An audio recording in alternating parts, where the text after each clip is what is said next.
Hey, Chris Quinones here, leading the Rasaina community in reframing and redefining your relationship with aging. I am a professional body worker and former semi pro athlete, and for years I have seen such an amount of fear around our bodies changing, what the aging process will look like, and what the healing process can look like, especially when dealing with chronic issues and dis-ease. And I came across this quote from Deepak Chopra I want to share with you. It says, "If we continue to succumb to modern America's stereotypic vision of aging, fearing the changes in our bodies, resisting the natural transitions of life, and avoiding the unknown territory of death, we will deny ourselves and the whole of civilization the gifts of age, mature perspective, seasoned creativity, and spiritual vision." And I absolutely agree. I feel like there's this narrative, especially in American culture, around resisting aging. And we can do no such thing. That's a bit of a fantasy, if you will. Forgive my candor, but we are not going to stop aging. Right? We can do it more skillfully. We can slow it down. But people don't die of old age. They die of the diseases associated with old age. And those are often always the result of chronic, long-standing, systemic inflammation in the body.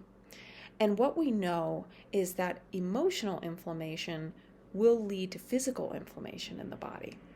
And so in Ayurveda, there are 3 different mind-body types. And the one that is most easily agitated in stress situations to go toward fear as the emotion is the Vata constitutions. These are people with a lot of space and air elements in their natural makeup.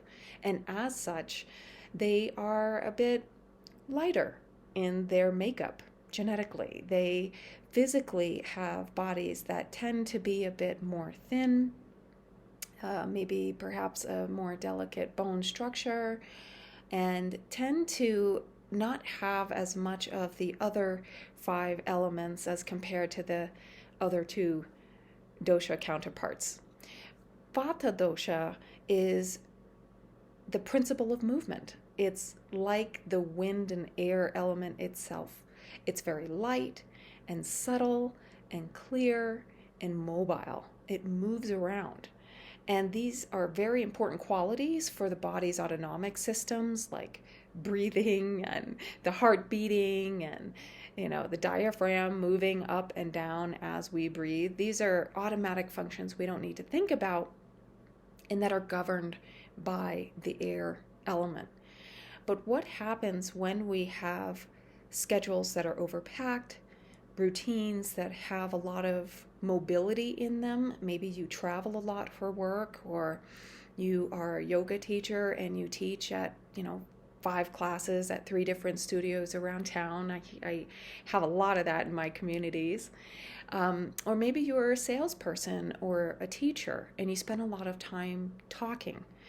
This kind of dispersing energy in our lifestyles, in our habits, this kind of irregularity with our meal times, with our sleep times, with our rise times. All of these generate this lack of control around the flow of Vata dosha, or Vayu, as sometimes you'll hear air referred to as Vayu. It's like the body's currents, and it flows in different directions. And the upward direction occurs when we have a lot of mobility in our lives, when we have a lot of stimulation in our lives. It's the get up and go attitude and energy that we need in life. Yet when we've become overstimulated, when we have too many commitments and we aren't able to keep our routines around meals and sleep consistent, then that quality accumulates and accumulates and accumulates over time. And then what happens is this energy, this mind-body principle, then kind of breaks the dam, if you will. It'll overflow the anatomical home base in the body, and then it's flowing freely, and eventually down the later stages of pathology, it will embed itself in vulnerable spaces and vulnerable tissues in the body. And so when we have this kind of patterning with not enough grounding, not enough routine, not enough warmth and healthy, high quality fats to nourish the nervous system and nourish our brains and continually tell the body that it is in fact okay and that life is not an emergency. Fear is the emotional inflammation pattern for our Vata friends. And there's a lot of fear in our daily lives now with the unpredictability of the world as it is. When we develop certainty around something in our life, that is based off of our judgments and beliefs, which have been formed over time from our experiences and our attention to them. Preceding those is the unknown, which is life itself on a daily basis. And so without some regularity around routines and some of the anti-inflammatory habits of the yogis, like breath body practices, plant-based diet, self-massage, these are all different aspects and core competencies of my work with clients and how to really construct a life that works for you. A life where fear's not in the driver's seat. It might be there on stage, but it's not the diva taking over.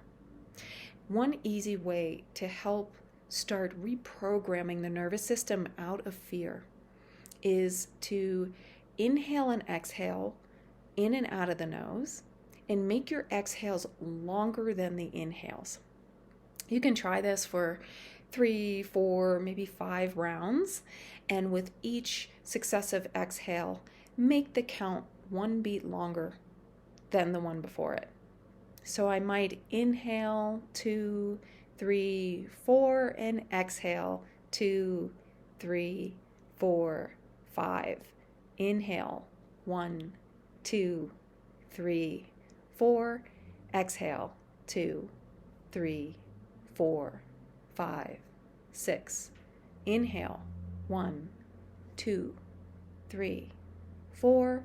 Exhale 2, 3, 4, 5, 6, 7.